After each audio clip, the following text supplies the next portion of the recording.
Bread and Jam for Francis by Russell Hoban, read by me, Kate Winslet. It was breakfast time and everyone was at the table. Father was eating his egg, Mother was eating her egg. Gloria was sitting in a high chair and eating her egg too. Francis was eating bread and jam. "Oh, what a lovely egg," said Father. "If there is one thing I am fond of for breakfast, it's a soft boiled egg."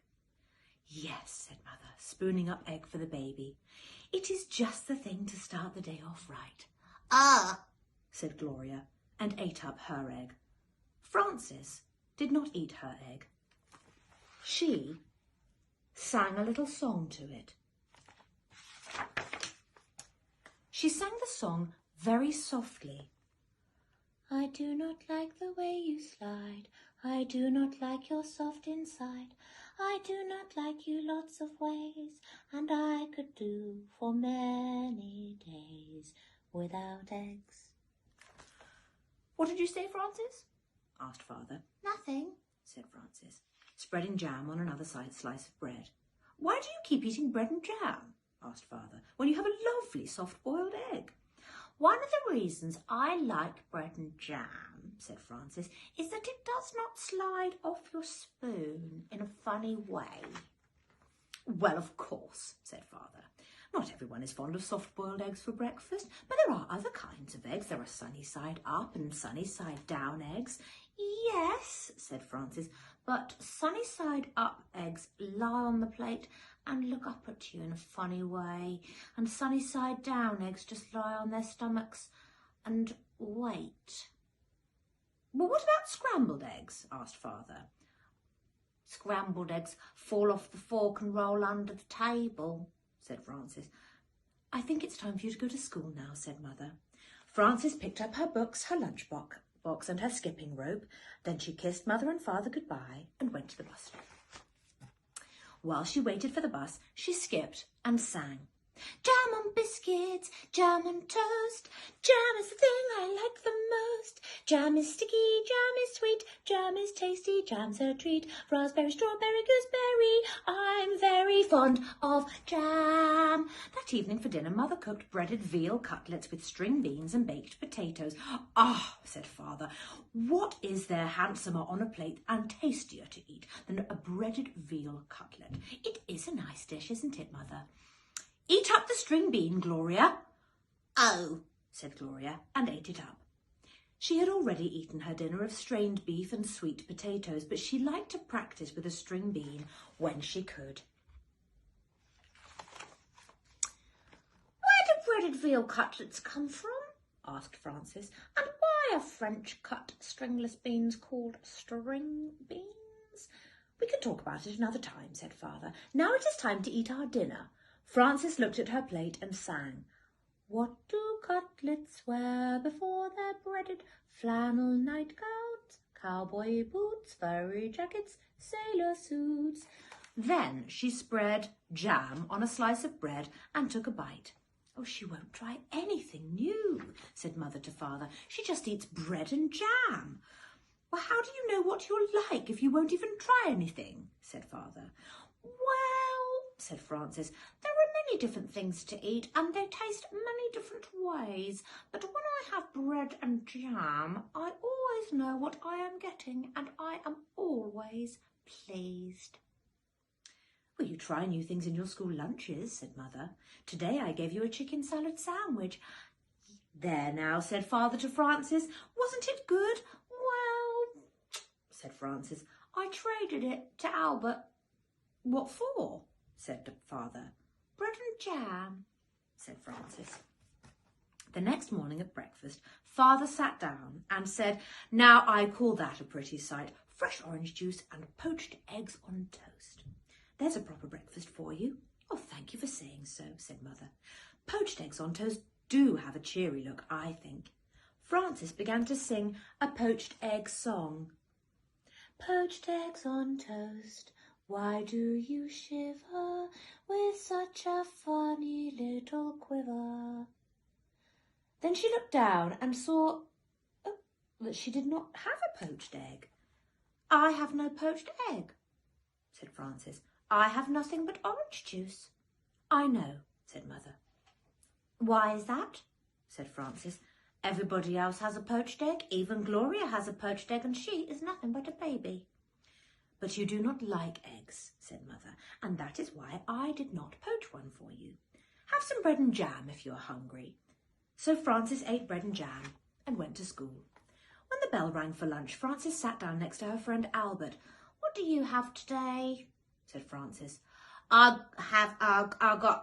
It's a cream and cream cheese, cucumber and tomato sandwich on rye bread," said Albert, "and a pickle to go with it, and a hard-boiled egg, and a little cardboard shaker of salt to go with that, and a thermos bottle of milk, and a bunch of grapes, and a tangerine, and a cup custard, and a spoon to eat it with. What do you have?" Frances opened her lunch. "Bread and jam," she said, "and milk." "Oh, you are lucky," said Albert. "That's just what you like. You don't have to trade now." "That's right," said Frances, "and I had bread and jam for dinner last night and for breakfast this morning." "Oh, you certainly are lucky," said Albert. "Yes," said Frances, "I am a very lucky girl, I guess. But I'll trade you if you want to." "Oh, that's all right," said Albert. "I like cream cheese with cucumbers and tomatoes on rye." And Albert took 2 napkins from his lunchbox. He tucked one napkin under his chin. He spread the other one on his desk like a tablecloth. He arranged his lunch neatly on the napkin. With a spoon, he cracked the shell of the hard-boiled egg. He peeled away the shell and bit off the end of the egg. He sprinkled salt on the yolk and set the egg down again. He unscrewed his thermos bottle cup and filled it with milk. Then he was ready to eat his lunch. He took a bite of sandwich, a bite of pickle, a bite of hard-boiled egg and a drink of milk. Then he sprinkled more salt on the egg and went around again. Albert made the sandwich, the pickle, the egg and the milk come out even. He ate his bunch of grapes and his tangerine. Then he cleared away the crumpled up wax paper, the eggshell and the tangerine peel. He set the cup custard in the middle of the napkin on his desk. He took up his spoon and ate up all the custard. Then Albert folded up his napkins and put them away. He put away his cardboard salt shaker and his spoon. He screwed the cup on top of his thermos bottle. He shut his lunchbox, put it back inside his desk and sighed. "I like to have a good lunch," said Albert. Frances ate her bread and jam and drank her milk. Then she went out to the playground and skipped rope. She did not skip as fast as she had skipped in the morning, and she sang, "Jam in the morning, jam at noon, bread and jam by the light of the moon. Jam is very nice." When Frances got home from school, Mother said, "I know you like to have a little snack when you get home from school, and I have one all ready for you." "I do like snacks," said Frances, running to the kitchen. "Here it is," said Mother, "a glass of milk and some nice bread and jam for you." "Aren't you worried that maybe I'll get sick and all my teeth will fall out from eating so much bread and jam?" said Frances. I don't think that will happen for quite a while," said Mother, "so eat it all up and enjoy it." Frances ate most of her bread and jam, but she did not eat all of it. After her snack, she went outside to skip rope. Frances skipped a little more slowly than she had skipped at noon, and she sang, "Jam for snacks and jam for meals. I know how a jam jar feels, full of jam." That evening for dinner, Mother cooked spaghetti and meatballs with tomato sauce. "I am glad to see there will be enough for second helping," said Father, "because spaghetti and meatballs is one of my favourite dishes." "Spaghetti and meatballs is a favourite with everybody," said Mother. "Try a little spaghetti, Gloria." Said Gloria, and tried the spaghetti. Frances looked down at her plate and saw that there was no spaghetti and meatballs on it. There was a slice of bread and a jar of jam. Frances began to cry. "Oh, my goodness," said Mother, "Frances is crying." "What is the matter?" asked Father. Frances looked down at her plate and sang a little sad song. She sang so softly that Mother and Father could scarcely hear her. "What I am is tired of jam.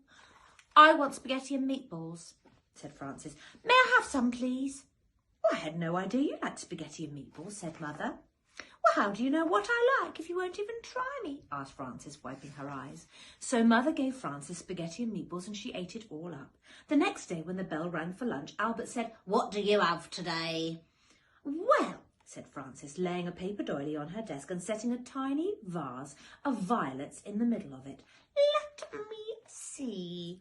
She arranged her lunch on the doily.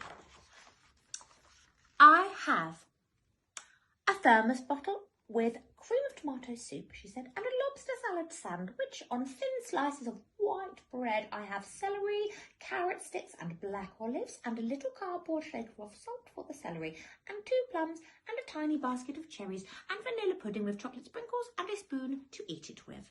Oh, that's a good lunch, said Albert. I think it's nice that there are all different kinds of lunches and breakfasts and dinners and snacks. I think eating is nice.